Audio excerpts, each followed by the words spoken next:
ਵਾਹਿਗੁਰੂ ਜੀ ਕਾ ਖਾਲਸਾ ਸ਼੍ਰੀ ਵਾਹਿਗੁਰੂ ਜੀ ਕੀ ਫਤਿਹ।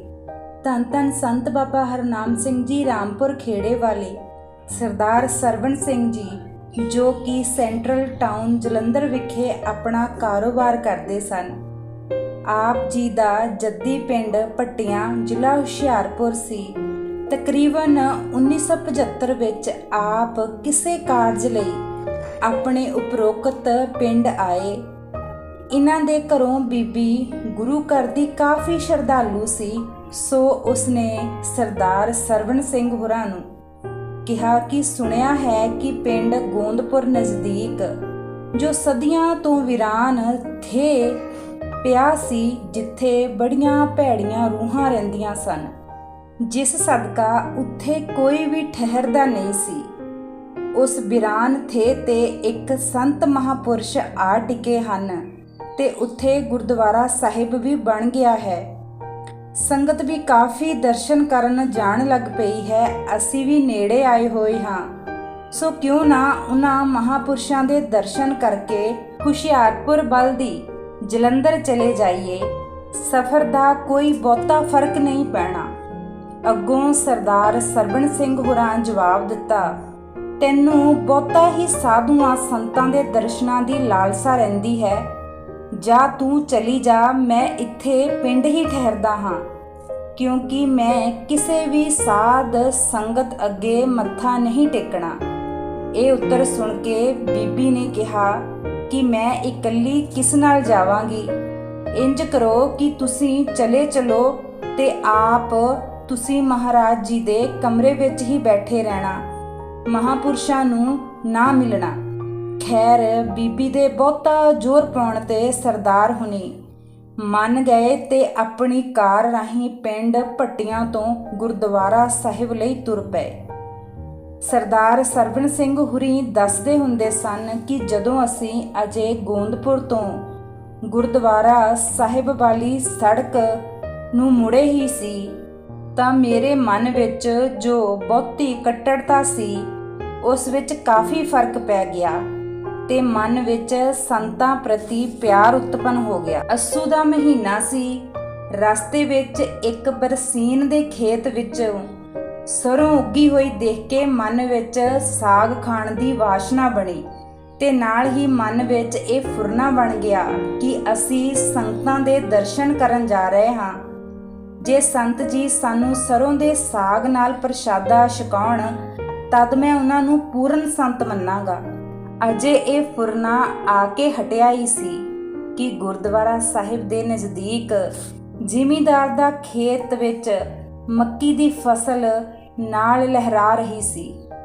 ਇੱਕ ਹੋਰ ਫੁਰਨਾ ਬਣ ਗਿਆ ਕਿ ਵਾਪਸੀ ਤੇ ਇਸ ਖੇਤ ਵਿੱਚੋਂ ਆਪਾਂ ਤੇ ਬਾਕੀ ਪਰਿਵਾਰ ਦੇ ਚੱਬਣ ਲਈ ਮੁੱਲ ਜਾਂ ਜਿਵੇਂ ਵੀ ਹੋਈਆਂ ਛੱਲੀਆਂ ਖੜਨੀਆਂ ਹਨ। ਇਹ ਫੁਰਨਾ ਮੁੱਕਦੇ ਹੀ ਦੋਵੇਂ ਜੀ ਗੁਰਦੁਆਰਾ ਸਾਹਿਬ ਪੁੱਜ ਗਏ। ਸਰਦਾਰ ਸਰਵਣ ਸਿੰਘ ਜੀ ਨੇ ਇਹ ਫੁਰਨਾ ਆਪਣੇ ਘਰੋਂ ਬੀਬੀ ਜੀ ਨੂੰ ਨਹੀਂ ਦੱਸਿਆ। ਦੁਪਹਿਰ ਦਾ ਵਕਤ ਸੀ।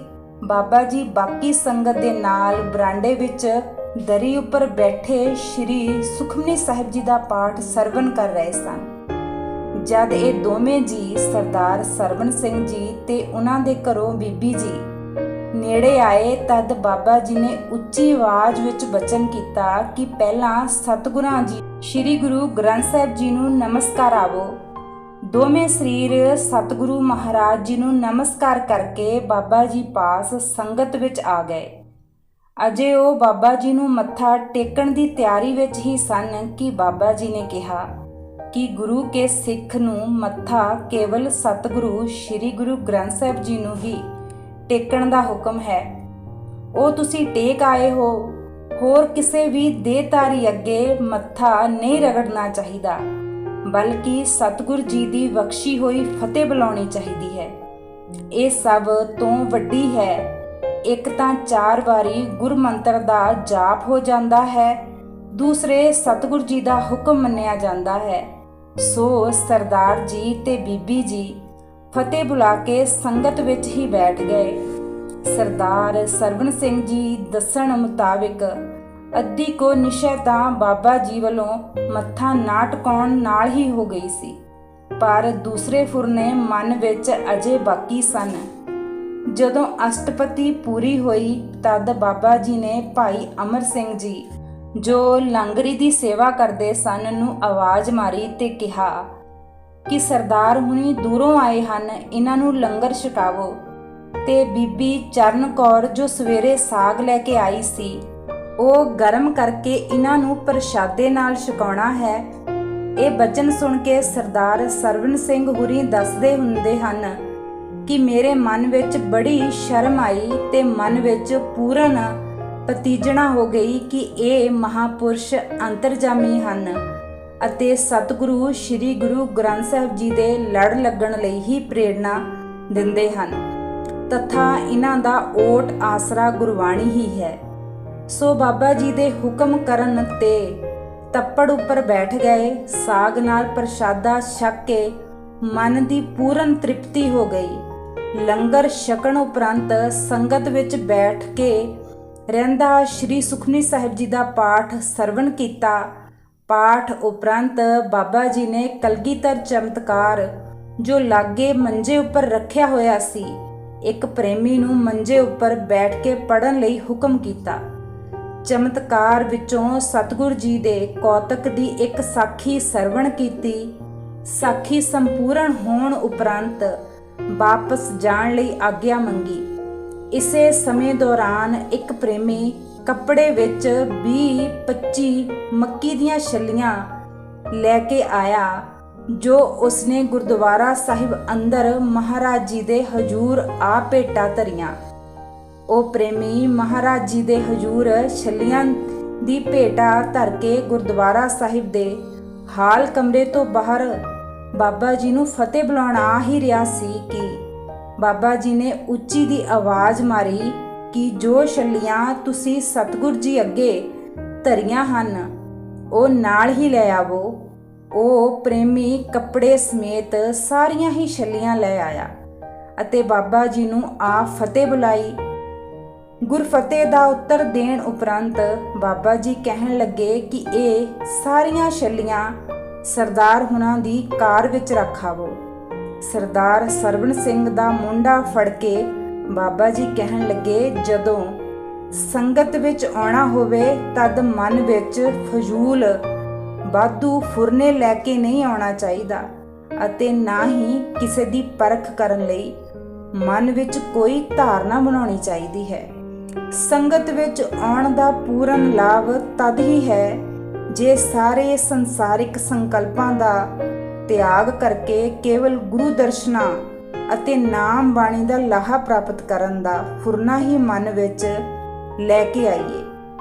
ਜੇ ਮਨ ਹੋਰਾਂ ਸੰਕਲਪਾਂ ਭਾਵ ਫੁਰਨਿਆਂ ਨਾਲ ਭਰਿਆ ਰਹੇ ਤਦ ਸੰਗਤ ਵਿੱਚ ਆਉਣ ਦਾ ਪੂਰਨ ਲਾਭ ਪ੍ਰਾਪਤ ਨਹੀਂ ਹੁੰਦਾ। ਸੰਗਤ ਵਿੱਚ ਇਹੋ ਜਿਹਾ ਮਨ ਬਣਾ ਕੇ ਆਉਣਾ ਚਾਹੀਦਾ ਹੈ। ਇਹ ਵਚਨ ਸੁਣਦੇ ਸਾਰ ਹੀ ਮਨ ਦੇ ਸੰਕਲਪਾਂ ਦੇ ਸਾਰੇ ਕਿੰਗਰੇ ਟਹਿ ਗਏ। ਮਨ ਵਿੱਚ ਪਛਤਾਵਾ ਸੀ ਕਿ ਮੈਂ ਇਹੋ ਜਿਹੇ ਪੂਰਨ ਮਹਾਪੁਰਸ਼ਾਂ, ਪੂਰਨ ਗੁਰਬਾਣੀ ਵਾਲੇ ਗੁਰਸਿੱਖ ਸਾਧੂ ਪ੍ਰਤੀ ਅੰਤਰਯਾਮਤਾ ਦੀ ਪਰਖ ਕਰਨ ਲਈ ਮਨ ਵਿੱਚ ਸੰਕਲਪ ਕਿਉਂ ਬਣਾਇਆ। ਤੁਰਨ ਵੇਲੇ ਸਰਦਾਰ ਸਰਵਣ ਸਿੰਘ ਜੀ ਨੇ ਬਾਬਾ ਜੀ ਨੂੰ ਪੁੱਛਿਆ ਕਿ ਬਾਬਾ ਜੀ, ਸਾਡੇ ਲਾਇਕ ਕੋਈ ਸੇਵਾ। ਬਾਬਾ ਜੀ ਨੇ ਕਿਹਾ ਕਿ ਜਦੋਂ ਅਗਲੀ ਵਾਰ ਆਵੋਗੇ ਫਿਰ ਦੱਸਾਂਗੇ।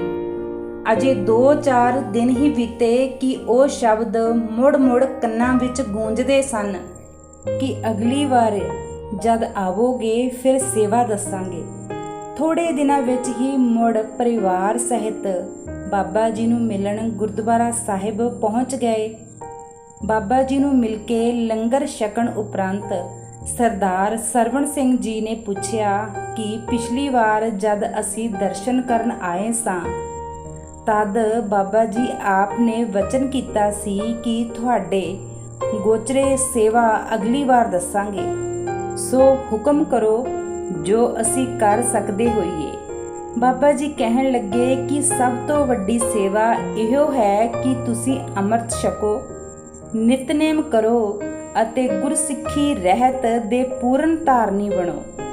ਇਸੇ ਵਿੱਚ ਹੀ ਸਤਿਗੁਰ ਜੀ ਦੀ ਪੂਰਨ ਖੁਸ਼ੀ ਹੈ। ਸੋ ਬਾਬਾ ਜੀ ਦੀ ਪ੍ਰੇਰਣਾ ਸਦਕਾ ਸਾਰੇ ਪਰਿਵਾਰ ਨੇ ਅੰਮ੍ਰਿਤਪਾਨ ਕੀਤਾ ਅਤੇ ਗੁਰੂ ਵਾਲੇ ਬਣ ਕੇ ਸਤਿਗੁਰੂ ਜੀ ਦੀਆਂ ਅਪਾਰ ਖੁਸ਼ੀਆਂ ਪ੍ਰਾਪਤ ਕੀਤੀਆਂ। ਵਾਹਿਗੁਰੂ ਜੀ ਕਾ ਖਾਲਸਾ, ਸ਼੍ਰੀ ਵਾਹਿਗੁਰੂ ਜੀ ਕੀ ਫਤਿਹ।